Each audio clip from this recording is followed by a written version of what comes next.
What's up guys, Tommy Bennett here, and today I'm going to teach you guys how to do a 180. More specifically, I'm going to teach you how to do a frontside 180. Frontside 180s are a bit more intuitive, so that's why I want to teach you that first.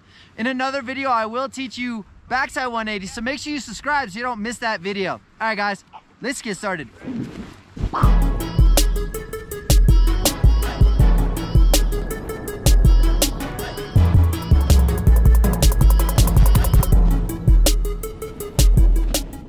It's kind of crazy out right now. It is the middle of winter. It is kind of windy up there, so I found a nice little pocket for us to film this in. So I'm gonna do all the talking here, and then I'm gonna add all the little exercises out there, so don't mind the view. I mean, it is pretty beautiful, right?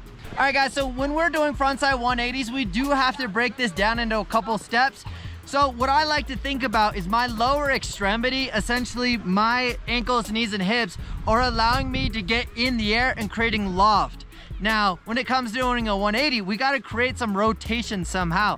So I dedicate my spine and my upper body to creating that rotation. Now, each of them have their specific job, but we got to do these simultaneously. So first things first, find a nice flat area, and then what you're going to want to do is face uphill, and we're going to practice some frontside 180 stationary.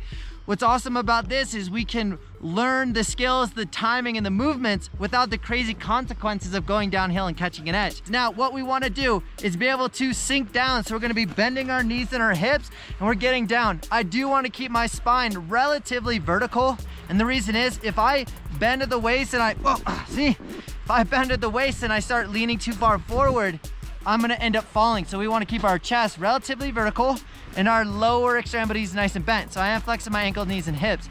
Now, as I go down, I am taking my lead shoulder and I'm closing it. Notice how I'm winding up my shoulder, kind of like I'm swinging a baseball bat. I want to wind up my shoulder. As soon as I get low, I want to move in the opposite direction. So I'm able to extend both of my knees, ankles, and I'm throwing my shoulder. That movement is what's going to generate our pop and our rotation. So I'm going to give you a little example. So getting down and pop, down and pop.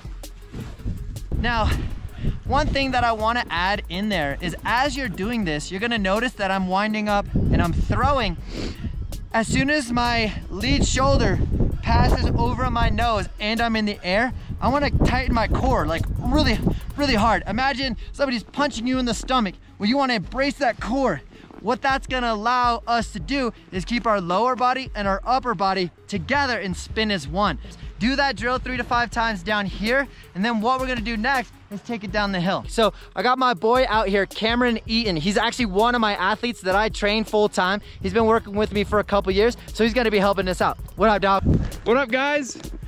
So stoked. All right, guys, so let's get back into it.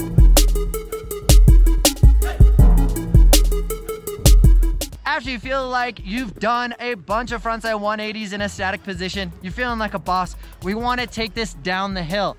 Now, we don't want to just go huck and chuck our frontside 180. We want to do this in a progressive manner so you don't die.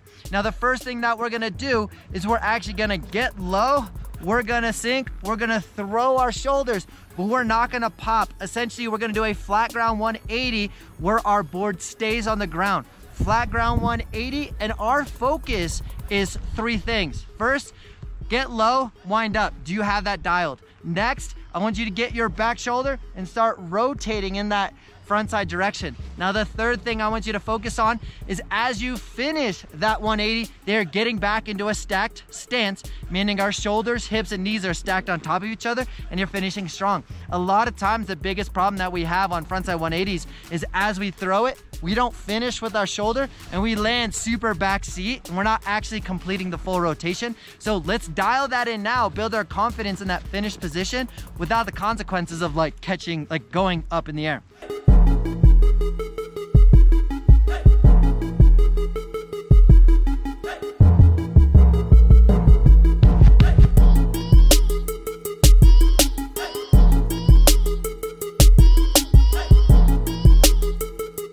What I want you guys to do is actually do a front side 90 degrees, then you're gonna land on a heel side edge, and then you're gonna finish that rotation. Now, the reason why I want you guys to do this is so you don't have to commit 100% to doing a 180, because what if you can't do it? Well, I want to set you up for success. Now, the other thing that I'm teaching you right now is as you land 90, you're gonna keep your toes up and you're not gonna catch an edge.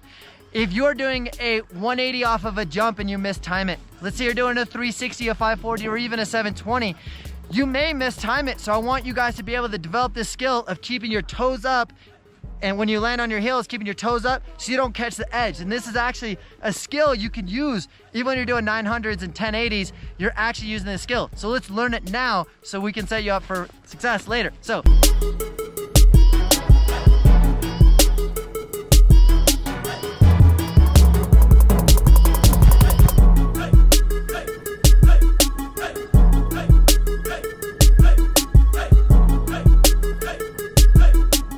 Holy cow, so by now you have 15 to 20 frontside 180s, and ideally you're feeling pretty awesome. So I want you to take all that experience that we just had.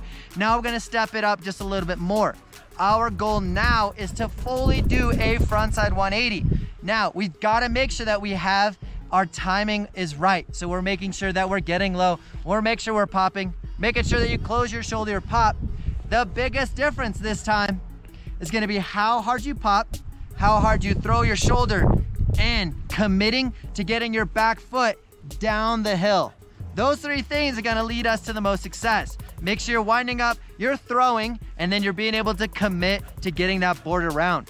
One big common problem we're gonna have at this stage is that your lead shoulder is not gonna finish the rotation. So let me show you an example.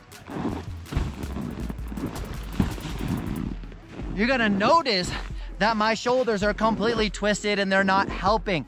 I want you to really think about taking this back shoulder and pointing it down the hill and letting the rest of your body follow, like this. This shoulder points that way and leads the way. Notice how easy it is. If my shoulders lead the direction, my lower body just wants to follow and hang out. So make sure you do that. So at like 13, 14,000 feet, you do half a 180, I'm already out of breath with the rip. But by now, if you've made it this far, essentially you've built your confidence, you've built your experience, and you're feeling pretty awesome. If you're not quite to finishing and completing that full 180 with confidence, it's okay for you to practice that as many times as you need. Now, let's say you're feeling pretty awesome and you're killing it. Now, let's take this onto a natural terrain feature. So what we're gonna do is we're gonna go find a natural bump out in the hill, and we're gonna start working on our timing. Because my goal is not just to do flat ground 180s out here. My goal for you is to be able to take a frontside 180 to a jump. So we gotta start working on the timing aspect. So as I go into as I see a bump, I wanna make sure that my lead shoulder closes, I sink down, and then I'm waiting to go up the jump, and then I throw my shoulders. Essentially, I'm waiting for my nose to get off of the feature, and then I really want to drive out of that tail to maximize my vertical gain as well as my distance so that I can make it look sick.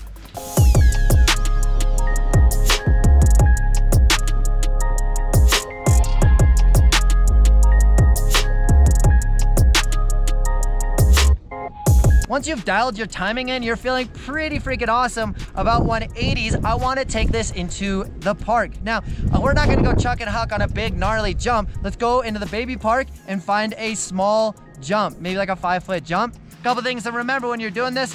I like to take off on my heel side edge, so I'll actually do 3 turns and work backwards. I find where is the lip, and I'm going to do a heel side turn. So I know I'm going to go heel side up here. That means I'm going to do a toe side turn here and a heel side turn here. So I like to start on my heels, toes, and now my last heel side turn actually sets me up and sets me up to go off of the jump successfully. So I like to think about that in 3. Heel, toe, heel, pop, feeling like a boss.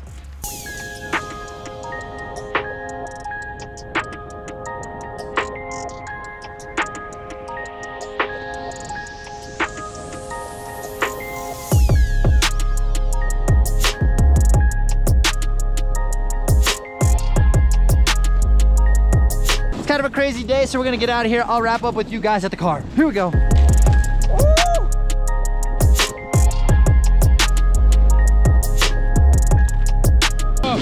Thanks, dog. That was fun. That was sick. Make sure you guys go check out his Instagram. It's gonna be right there, and it's gonna be a link in the bio. Go follow my dude. He's sick. Puts out really sick, real content. Woo! Was that closed? So after filming that video, I got in my car. I tried to leave Copper and I wasn't able to.